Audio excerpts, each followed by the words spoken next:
Bismillahirrahmanirrahim. Assalamualaikum warahmatullahi wabarakatuh. Profesional muda, kali ini saya akan membahas sebuah artikel dari Forbes Magazine yang diterbitkan pada bulan April tahun ini juga. Menarik artikelnya yaitu mengenai 8 keterampilan yang diperkirakan semakin dibutuhkan pada saat pandemi maupun pasca pandemi ini. Jadi kita akan simak satu persatu, kita akan lihat dan kita pelajari. Mungkin ada baiknya kita relate dengan keadaan kita di Indonesia, karena ini sifatnya global. Jadi ini sumbernya adalah dari majalah Forbes tanggal 17 April tahun 2020. 8 skills yang dibutuhkan pasca pandemi. Jadi dalam pengantarnya, penulis mengatakan bahwa banyak hal tidak diketahui tentang bagaimana dunia berubah setelah pandemi. Yang jelas, tidak mungkin kembali seperti semula.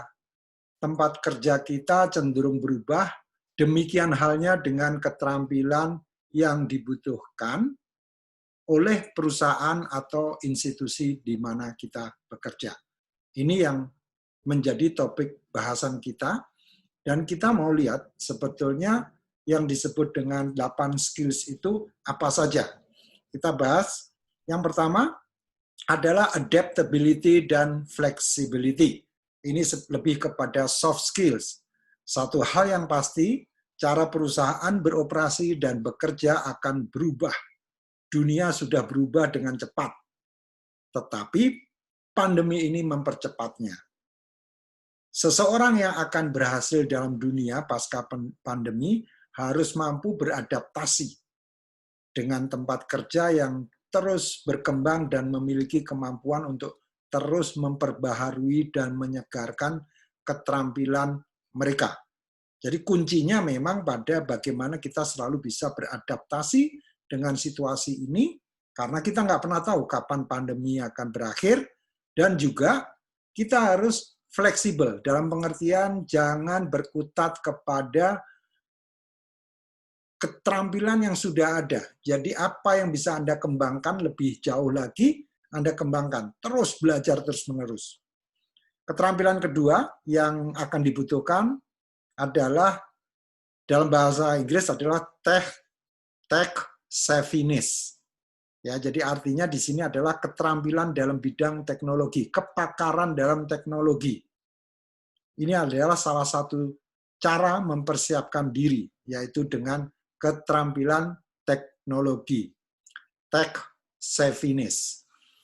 Pandemi COVID-19 adalah transformasi digital. Perusahaan berusaha untuk menjadi lebih tahan wabah dan gangguan di masa depan. Kenyataannya adalah bahwa teknologi, terutama kecerdasan buatan atau artificial intelligence, big data, Internet of Things, virtual dan augmented reality, dan robotika akan membuat bisnis lebih tangguh terhadap pandemi di masa depan.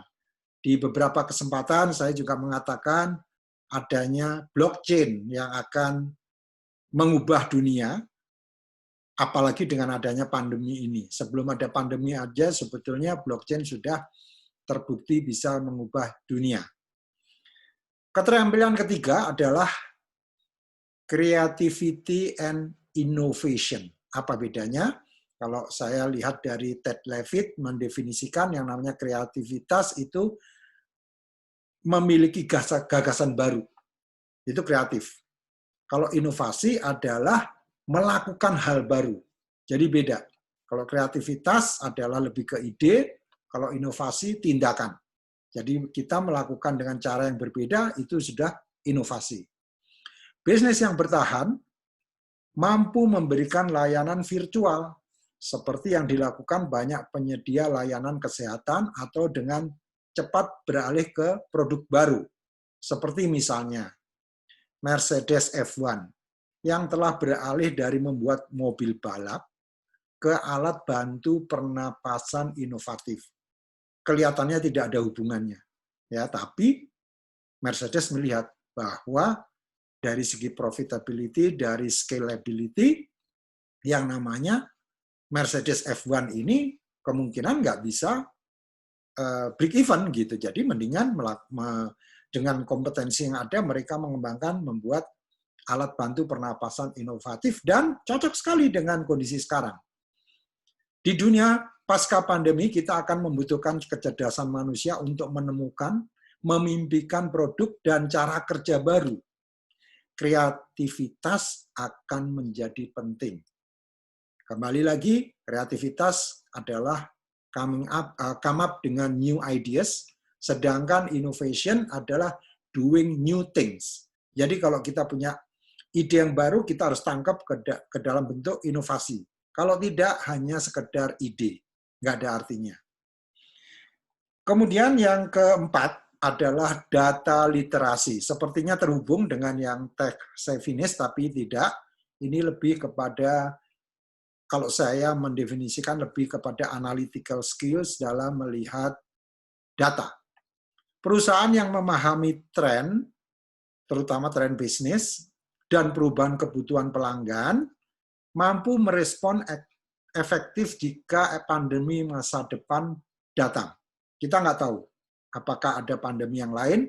Saya pernah baca ada berita pandemi G4 untuk babi. Ya, apakah itu nanti ke manusia? Mudah-mudahan tidak. Tapi ya itu dari Cina juga. Dan kita belum pernah dengar lagi bahwa itu merupakan virus yang menular ke manusia. Tapi paling tidak kita tahu. Data tidak berguna bagi perusahaan kecuali jika ada literasi data, yaitu orang yang memiliki keterampilan untuk memahami data dan membuat keputusan yang lebih baik. Profesional dengan literasi data akan lebih menarik bagi calon pemberi kerja daripada sebelumnya.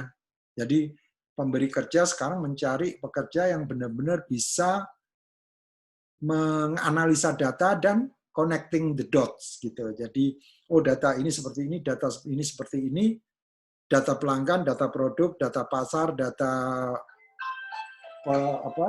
pesaing, dan akhirnya menyimpulkan bahwa kita harus melakukan seperti ini. Dan itu hanya bisa terjadi kalau kita memiliki kemampuan literasi data. Jadi kita aware mengenai makna data itu apa. Kemudian yang kelima adalah, saya catat juga di sini, critical thinking. Selama pandemi kita amati lonjakan hoax, berita-berita bohong, penyajian data, dan studi yang keliru ketika para pemimpin, bisnis, dan pemerintah berusaha melakukan tindakan yang tepat.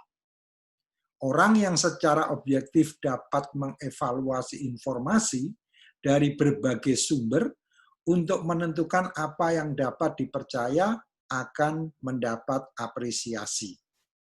Organisasi bergantung pada pemikiran kritis untuk memahami informasi dalam rangka pengambilan keputusan. Critical thinking menjadi sangat penting sekali. Jadi kita harus berpikir kreatif, berpikir critical juga. Tadi ada creativity, ada critical thinking. Artinya apa di sini? Bila kita bisa menjumpai sesuatu, kita harus bertanya why, sampai kita menemukan apa yang perlu kita lakukan. Kemudian yang keenam, digital and coding skills. Ini untuk teman-teman yang di bidang IT, teknologi informasi, sangat cocok, karena ini adalah dorongan transformasi digital yang semakin kuat karena adanya coronavirus ini. Profesional dengan keterampilan digital, termasuk coding, web developer, dan pemasaran digital, menjadi lebih penting.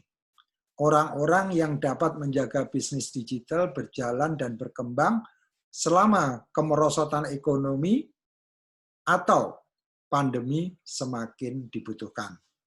Semua perusahaan berbasis digital dalam beberapa hal, sehingga peluang untuk memanfaatkan keterampilan digital sangat besar.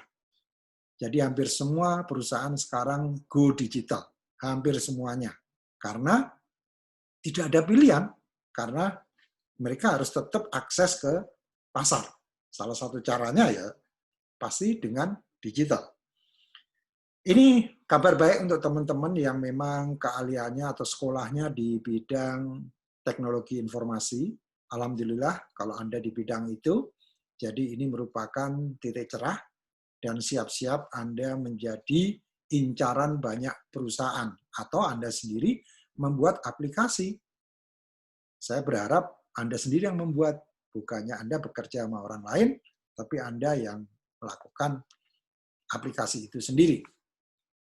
Yang ketujuh, ini saya suka sekali, leadership. Banyak orang di semua tingkatan organisasi akan berada dalam posisi di mana mereka memimpin orang lain. Kemerosotan ekonomi saat pandemi membuat banyak orang akan bekerja dalam tim sehingga diperlukan semakin banyak pemimpin. Profesional dengan keterampilan yang kuat dalam kepemimpinan dan menginspirasi tim serta mendorong kolaborasi akan sangat dibutuhkan. Jadi teman-teman sekalian, profesional muda, leadership semakin diperlukan, dan kalau dulu kita mikirnya leadership itu urusannya CEO atau C-level atau Board of Directors, GM, semakin turun. Semakin pada task force level, pada level teamwork, itu semakin dibutuhkan. Karena dengan adanya pandemi ini, banyak organisasi yang semakin memerlukan kerja tim, sehingga setiap tim itu perlu kepemimpinan. Jadi ini cocok sekali dan ini nyambung dengan apa yang kemarin saya pernah bahas dalam servant leadership, ya, atau dalam the challenge of leadership. Itu bagus sekali, ini merupakan kesempatan bagi kita. The Leadership Challenge, ya, yang waktu itu saya sempat baca. Yang ke-8, jadi yang leadership ini adalah ke-7, yang ke-8 adalah emotional intelligence, EQ, atau biasa kita sebut dengan kecerdasan emosional. Terkait erat dengan kepemimpinan adalah keterampilan lain yang bahkan lebih penting dalam masa-masa tidak pasti dan menantang, yaitu kecerdasan emosional. Kemampuan untuk menyadari, mengekspresikan, dan mengendalikan emosi kita, dan menyadari emosi orang lain adalah inti kecerdasan emosi. Individu dengan EQ yang kuat akan didambakan oleh organisasi dari semua ukuran dan di semua industri. Penting sekali. Jadi kalau Anda sudah memiliki kecerdasan emosi yang baik, akan semakin dibutuhkan, dan Anda harus selalu belajar terus-menerus bagaimana mempertajam kecerdasan emosional Anda, mulai pada level individu maupun level dengan orang lain. Artinya bagaimana kita berinteraksi dengan orang lain. Nah, inilah 8 hal yang sangat dibutuhkan di dalam era ini maupun era setelah ini. Mudah-mudahan Anda bisa masuk dari 8 ini, atau kalau Anda belum masuk dari 1 dari 8 ini, saya yakin sekurangnya Anda sudah bisa ambil dari beberapa hal. Nggak hanya 1, misalnya emotional intelligence, leadership, 2, kemudian critical thinking, 3, kemudian adaptability and flexibility, 4. Jadi nggak ada alasan Anda tidak bisa mengembangkan soft skills ini. Semuanya bisa dipelajari. Jadi jangan pernah merasa khawatir bahwa ini seolah-olah menjadi suatu hal yang spesifik dimiliki orang-orang atau level tertentu. Saya ulang, 8 skills yang dibutuhkan menurut Forbes Magazine, artikel tanggal 17 April tahun 2020. Saya baca tulisan saya di sini dari artikel itu. Pertama, adaptability and flexibility. Kedua, tech savviness, yaitu keterampilan teknologi. Ketiga, creativity and innovation. Keempat, data literacy, literasi data. Jadi pemahaman kita terhadap data. Kelima, critical thinking. Keenam, digital and coding skills. 7, leadership. Dan ke-8, emotional intelligence. Menarik sekali. Coba Anda resapi dan coba Anda aplikasikan apakah 8 hal ini relevan dengan Anda. Saya yakin 90% Anda bisa merasakan bahwa ini fit dengan kondisi ini. Dan saya sudah coba mereka-reka, ternyata benar bahwa ini 8 skills ini memang sangat dibutuhkan dalam situasi apapun, apalagi situasi pandemi ini. Demikian profesional muda, semoga ini bermanfaat. Terima kasih sudah nyimak hingga terakhir ini. Dan saya harap ini semua bermanfaat untuk kita semua. Wassalamualaikum warahmatullahi wabarakatuh.